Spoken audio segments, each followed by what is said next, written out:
दृष्ट का अर्थ प्रगल्भ और दिम्न का अर्थ बल होता है, जो किसी विषय में हताश नहीं होता।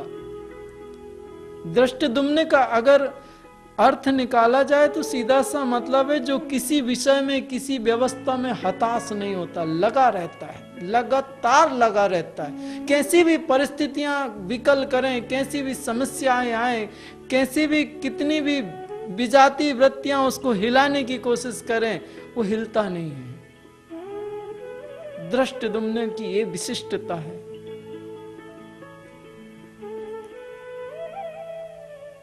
ऐसा सेनानायक, उसने इस व्यूह की रचना करी है। आपका ही शिष्य है, आपका जो ज्ञान दिया था वो उसके अंदर, आपका बल उसके अंदर है। आपका शिष्य है तो आपका ज्ञान और आपका बल उसके आपने दिया है, शिष्य का पुत्र है तो उसके अंदर होगा।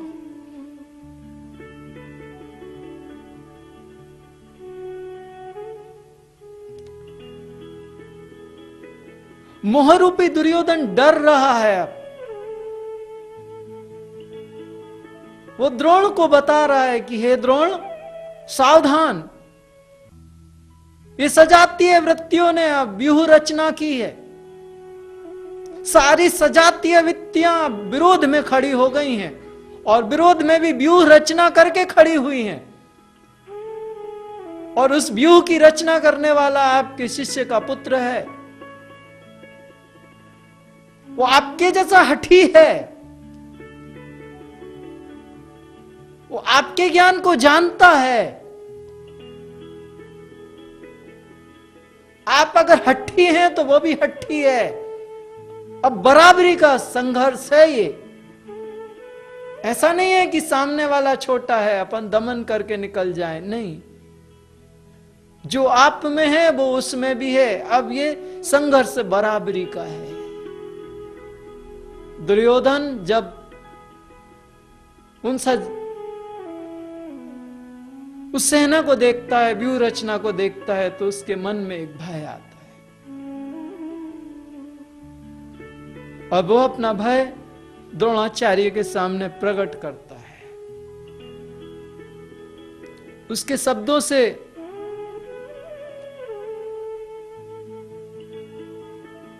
व्यूढ़ाम द्रुपद पुत्रेण तव शिष्येण धीमिता, आपके बुद्धिमान शिष्य द्रुपद पुत्र, आपके बुद्धिमान शिष्य द्रुपद पुत्र,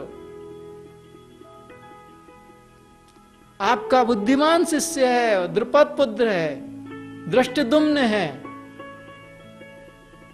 किसी साधारण व्यवस्था नहीं है, वो आपका बुद्धिमान शिष्य है, द्रुपद का पुत्र है, दृष्टद्युम्न है।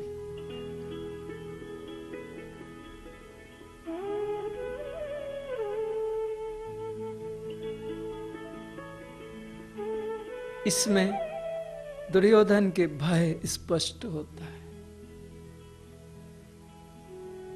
वो अपने अंदर के डर को द्रोणाचार्य के सामने प्रकट करता है।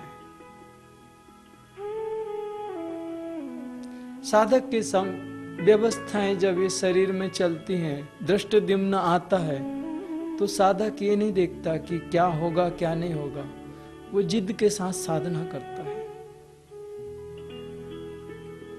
और जब वो जिद के साथ साधना करता है तो उसे प्रकाश दिखना शुरू होता है, कुछ कुछ बीच बीच में आकृतियां दिखनी शुरू हो जाती हैं। साधना काल का प्रारंभ है। जब उसके मन एकदम अटल हो जाता है, निश्चय करता है कि मुझे आत्म साक्षात्कार को प्राप्त करना है और कंटिन्यू उस पे वो चलता है, तो कुछ कुछ दिखता है उसको साधना काल में। मन लगे या ना लगे, व्यवस्थाएं अनुकूल हो या प्रतिकूल हो, दृष्टद्युम्न का कार्य ही है कि लगे रहो, लगे रहो, लगे रहो। हठी है ये, हठ करता है, हठ से करता है साधना। जैसे अंगद ने अपना पैर टेक दिया था और अंगद का पैर रावण की पूरी सभा में कोई उठा नहीं पाया, ऐसा दृष्टद्युम्न है ये। एक बार हट करके बैठ गया तो फिर हिलता नहीं है। कैसी भी परिस्थितियां आ जाएं, कैसी भी व्यवस्थाएं घेर लें, ये हिलता नहीं है। इसकी आसन हिलती नहीं है, बैठा रहता है, अटल चट्टान के जैसा बैठा रहता है। ऐसी व्यवस्थाओं में कुछ चित्र दिखने लगते हैं, कुछ आकृतियां दिखने लगती हैं और प्रकाश आने लगता है। दोनों भावों के बीच में तेज प्रकाश दिखने लगता है।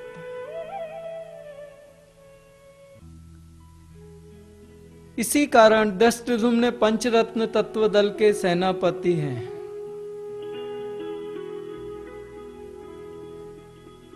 इनका अपना मुख्य स्थान है।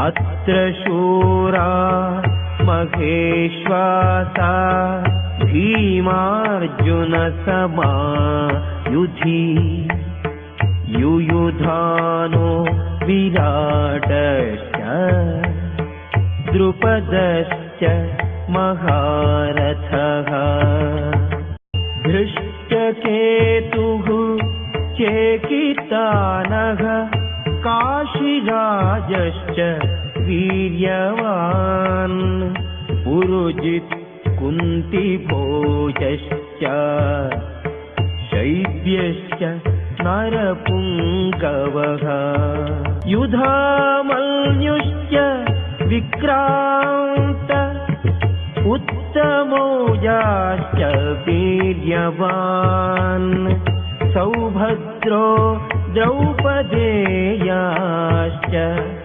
सर्व एव महारथाः। अपनी सेना और प्रतिपक्ष सेना का बलाबल नाप रहा है। सजाती प्रवृत्तियां, विजाती प्रवृत्तियां उस कुरुक्षेत्र में आमने सामने खड़ी हैं और युद्ध के पहले वो योद्धा आपस में देख रहे हैं कि उनको किन के साथ युद्ध करना है। विजातीय प्रवृत्तियों का नायक जो मोह है, उस मोह से सारा संसार प्रकट होता है। एक बार लक्ष्मण जी ने भगवान श्री राम से पूछा था, हे परमात्मा, हे मायापति, हे अनंत ब्रह्मांडों के नायक, आप माया के पति हैं, माया आपकी दासी है। जिस माया के वशीभूत होके अच्छे अच्छे विद्वान, बड़े बड़े ऋषि मुनि, देवता तक भ्रमित हो जाते हैं और दुख को प्राप्त होते हैं, आपके भुखटी पे, आपकी भ्रुकुटी के इशारे पे वो माया नर्तकी की तरह नृत्य करती है। हे परमेश्वर, आप माया को मायापति हो, आप माया के स्वामी हो। भगवंता, मुझ बालक को ज्ञान दें, सरल सहज शब्दों में बताएं कि माया क्या है और कहां तक है। भगवान श्री राम ने बड़े प्रेम से लक्ष्मण को कहा, बोले भैया, माया जहां से प्रारंभ होती है और जहां पे खत्म होती है, मैं तुम्हें सहज और सरल शब्दों में कहता हूं। मैं अरु मोर तोरते माया। राम जी कहते हैं, मैं और मेरा, तू और तेरा। यहां से माया प्रारंभ होती है और माया की सीमा यहीं तक है। मैं, मेरा, तू, तेरा, ये हृदय से भावना निकल जाए तो माया के पार है वो महामना पुरुष। सिर्फ इतना करो, मैं और मेरा, तू और तेरा। मैं अहंकार होता है जो मुझे परमात्मा से अलग करता है, जो मेरी शक्ति को परमात्मा की शक्ति से भिन्न कर देता है, और मैं कमजोर हो जाता हूं। मैं एक ऐसी व्यवस्था है, भगवान श्री नारायण कहते हैं, जो मैं करता है, मैं बकरी करती है और अंत में वो काटी जाती है। जो मैं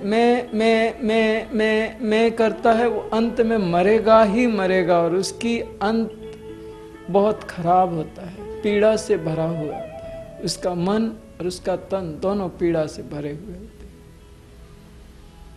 मैं और मेरा, जब मैं ही नहीं रहूंगा तो मेरा क्या रहेगा? अहंकार ही नाश हो जाए। एक छोटी सी बूंद अहंकार करती है, छोटी सी बूंद कहती है कि वो सागर को प्राप्त करेगी, मैं परमात्मा को पाऊंगा, मैं अक्षुण्य हूं, मैं छोटा हूं, मैं सीमित हूं और परमात्मा पर ब्रह्म है मेरे अंदर, मैं उसको समाने की कोशिश करता हूं। इसके विपरीत व्यवस्था है, मैं समर्पण करता हूं, मैं अपने आप को आप में समाहित कर देता हूं। अब बूंद समुद्र में समा रही है, बूंद अब समुद्र में कूद गई और समुद्र में जाने के साथ उस बूंद का अस्तित्व समाप्त हो गया। अब वो बूंद नहीं रही, लेकिन अब वो समुद्र हो गई। उसने अपना अस्तित्व खोया तो परमात्मा हो गया। एक जीव जब परमात्मा में जाता है तो उसे सालोक्य मुक्ति मिलती है, सामीप्य मुक्ति मिलती है, सायुज्य मुक्ति मिलती है, सालोक्य मुक्ति मिलती है। वो ईश्वर हो जाता है, ईश्वरमय हो जाता है। उस स्थिति में आके वो कह सकता है अहम ब्रह्मास्मि। जीते जी वो अनुभूति कर सकता है, शरीर में रह के अनुभूति कर सकता है अहम ब्रह्मास्मि।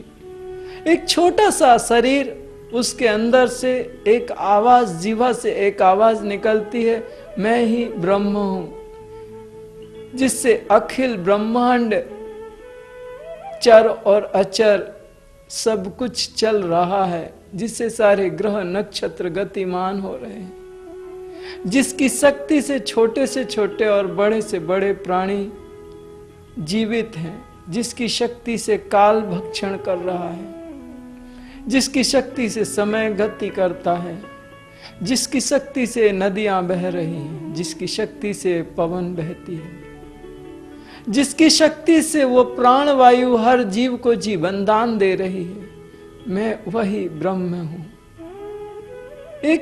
एक शरीर के मुख से आवाज निकलती है, एक साधारण मनुष्य उस स्थिति तक पहुंचता है जहां उसके अंदर अपना ब्रह्म उस जागृत होता है, उसका शिव उसमें जागृत होता है और वो शिव स्वरूप हो जाता है।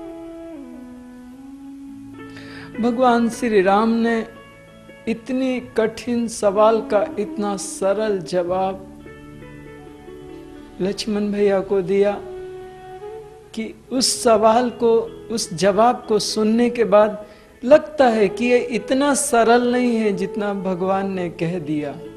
मैं का त्याग कर देना। अहंकार भी अलग अलग प्रकार के होते हैं। एक अहंकार होता है, ये मेरा गाड़ी है, ये मेरा बंगला है, ये मेरा पुत्र है, ये मेरी पत्नी है। गाड़ी बंगले का अहंकार चला जाए, पुत्र और पत्नी का अहंकार नहीं जाता। मेरी पत्नी है, याद रहता है मेरी है, उसमें मैं भी तो मेरी आई ना। कुछ अहंकार टूटा अवश्य, लेकिन पूरा नहीं टूटा। पति हूं, पत्नी हूं, पुत्र है, ये अहंकार नहीं टूटता। एक बार की बात हुई मित्रों, एक किसी महाशय ने सन्यास ले लिया और सन्यास लेने के बाद में कई वर्षों तक वो अपने परिवार से नहीं मिले। एक बार कहीं कोई कुंभ भरा या कुछ हुआ, उस दौरान उन्हें दिख गई उनकी पत्नी। वो सन्यासी महोदय भागते एकदम उनके प्रसन्न हो गया चेहरा और वो आए, उनके पास आए। अरे तुम यहां आ गई? उनकी पत्नी ने उनसे पूछा, क्या अभी तक तुम मुझे पहचानते हो? क्या अभी तक तुम्हें याद है कि मैं पत्नी हूं? क्या तुम अभी तक पति बने हुए हो? क्या तुम्हारे इस साधु के अंदर अभी तक पति जिंदा है? अगर पति जिंदा है तो साधु किधर है? उस स्त्री के मुंह से वो शब्द सुन के वो साधु स्तब्ध रह गया। उसे सत्य का ज्ञान हुआ कि मैं शरीर से तो त्याग के आया था, लेकिन मन से त्यागना रह गया था। मन में जो पति का अहंकार था, मन में जो पति का परिचय था, वो परिचय तो मैंने बाहर निकाला नहीं। तन का त्याग बड़ा छोटा है, मन का त्याग बहुत विशाल है। और अहंकार मन से ही त्यागा जाता है सर्वप्रथम। एक साधु हुए, वो साधु वो कहते थे, मेरा इतना कारोबार था, करोड़ों करोड़ों रुपए का हमारे यहाँ लेन देन होता था, मेरी ऐसी हवेली थी, मैंने ये छोड़ के आया, मैं ये छोड़ के आया, मैं ये छोड़ के आया। वो हमेशा बताते रहते थे। एक दिन किसी महापुरुष के साथ बैठे थे तो उन्होंने कहा, महोदय आप छोड़ नहीं पाए, आप छोड़ के तो आ गए लेकिन छोड़ नहीं पाए। अभी भी आपके मन में वो संपत्ति, वो महल, वो गाड़ियां, वो सारा का सारा जीवित है। आपके मन के अंदर वो सारा अभी भी चलता है, आपने पूर्ण रूप से छोड़ा नहीं।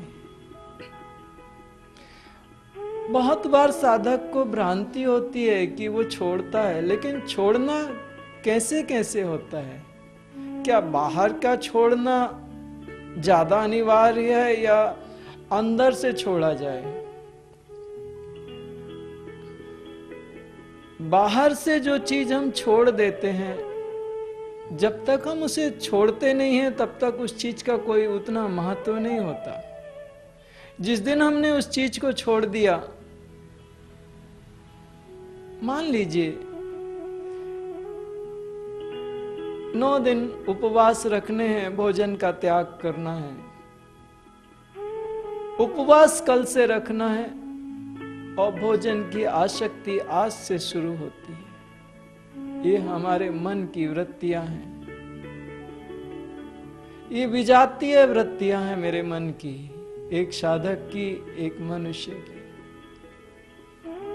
भूख नहीं लगी, भोजन आज हो रहा है, लेकिन याद आता है कल से भोजन 9 दिन नहीं मिलेगा। आज से भोजन की आसक्ति बढ़ जाती है, जबकि भूख नहीं है। जिस दिन से भोजन त्यागा है, उस दिन से भोजन की अधिक से अधिक आसक्ति आनी शुरू होती है। 9 दिन तक खाना नहीं मिलेगा। आज तो मात्र पहला दिन है, जाने क्या होगा।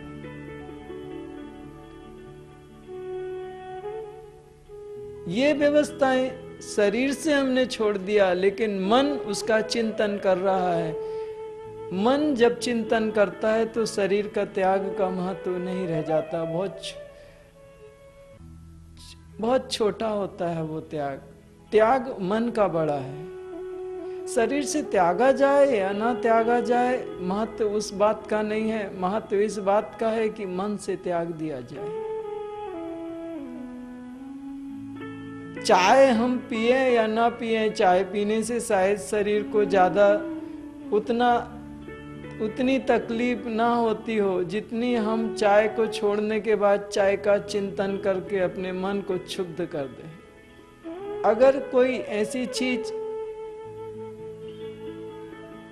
छोटी छोटी चीजें लोग छोड़ते हैं और फिर मन से उनका चिंतन लगातार करते हैं, इससे अच्छा तो एक बार चाय पी ही ली जाए।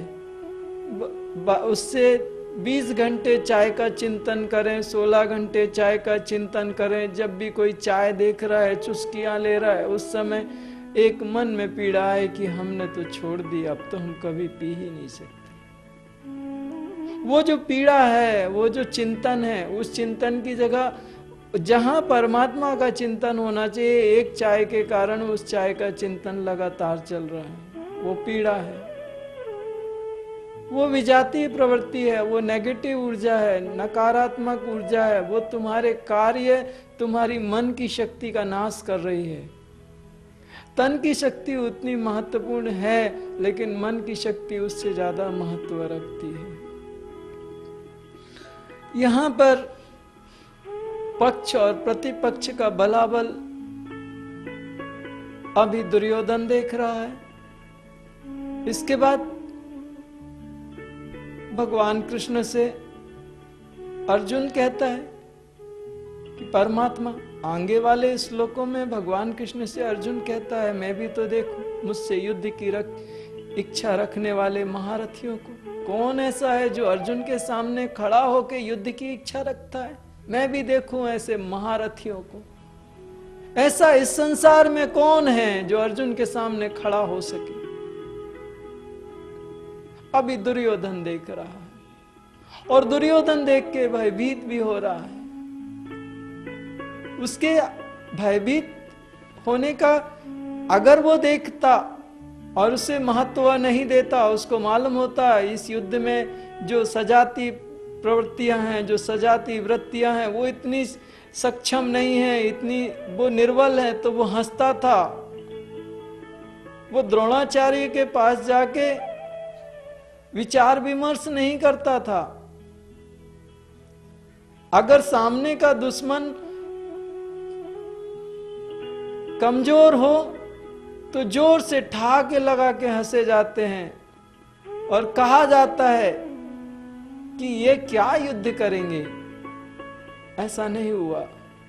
दुर्योधन ने जब सामने सजाती वृत्तियों को एकत्रित होकर व्यूह की रचना करते हुए देखा, व्यूह की रचना को देखा, तब दुर्योधन अंतर ही अंतर घबरा गया, डर गया, क्योंकि उन सजाती वृत्तियों में ऐसी ऐसी महारथी थे, उन वृत्तियों में ऐसी ऐसी व्यवस्थाएं थी। एक साधक के अंदर की सजाती वृत्तियां इतनी प्रचंड होती हैं कि विजाती वृत्तियां हमेशा डरती हैं।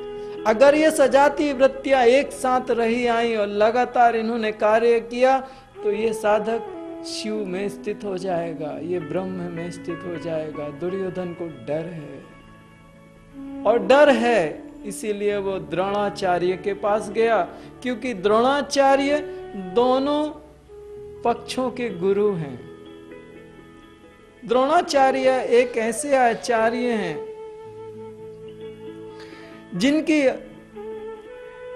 नजर सिर्फ एक तरफ रहती है।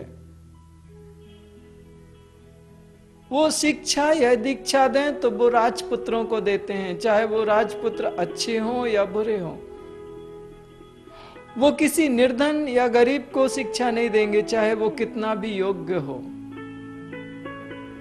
द्रोणाचार्य के ये नियम हैं। एकलव्य जैसा श्रेष्ठ योग्य बालक द्रोणाचार्य उसको ठुकरा देते हैं, और दुर्योधन जैसे अयोग्य व्यक्ति को वो विद्या का दान करते हैं। जो द्वैत का आचरण करे वही द्रोणाचार्य कहा गया है। जो पुरानी मान्यताओं पे हमेशा चलता रहे, समय के हिसाब से, समय की मांग के हिसाब से ना बदले, वो द्रोणाचार्य है। जो हठी हो, हठ पे अड़ जाए, वो द्रोणाचार्य। जो हठ का आचरण करे वो द्रोणाचार्य है। और द्रोणाचार्य के बारे में कहा माना जाता है कि द्रोणाचार्य जो ये द्वैत का आचरण है, ये साधक के कर्म के साथ साथ चलता है। इस द्वैत के आचरण के कारण साधक के कर्म बड़े हठी हो जाते हैं। जब साधक कोई कार्य करता है तो उस समय उससे गलती होती है, और साधक हमेशा प्रयास ये करता है कि मुझसे कोई गलती ना हो, मैं श्रेष्ठ बनूं। लेकिन गलतियां तो होती हैं, क्योंकि वो साधना पथ पे चल रहा है, अभी सिद्धत्व को तो प्राप्त नहीं हुआ, गलतियां तो होंगी। लेकिन जब वो गलतियां होती हैं तो साधक उनको छिपाने के लिए, नहीं नहीं मैंने तो ऐसा किया था, ऐसा हो गया, और ये ऐसा है, और तुमसे गलती हो गई, मैं तो ठीक हूं। ये द्वैत का आचरण साधक की साधना में बड़ा विघ्न है। अगर ये द्वैत का आचरण खत्म हो जाए और साधक सहज और सरल हो जाए और कहे हाँ मुझसे ये गलती हो गई और मैं कोशिश करूंगा कि अब ये गलती कभी ना हो, तो एक विजातीय प्रवृत्ति का उसने समन कर दिया, उस पे विजय प्राप्त कर ली।